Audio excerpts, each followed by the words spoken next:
ભાવનગર શહેરના સિંધુનગર વિસ્તારમાં બની ચોરીની ઘટના. મંદિરમાં થયેલી ચોરીની ઘટનાના સીસીટીવી સામે આવ્યા.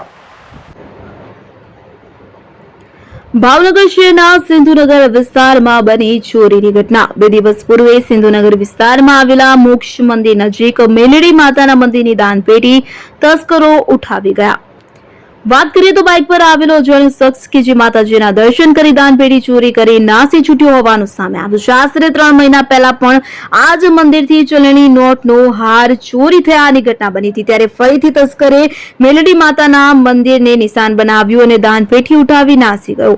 મેલડી માતાજીના મંદિરમાં થયેલી ચોરીની ઘટના સીસીટીવીમાં કેદ થઈ છે, જેનો વિડીયો પણ સામે આવ્યો છે કે જેમાં શખ્સ બાઇક પર આવી માતાજીના દર્શન કરી દાનપેટીની ચોરી કરી પલાયન થયો અને ઘટના અંગે સ્વયંસેવકો દ્વારા પોલીસને જાણ કરાતા પોલીસે આગળની કાર્યવાહી હાથ ધરી છે.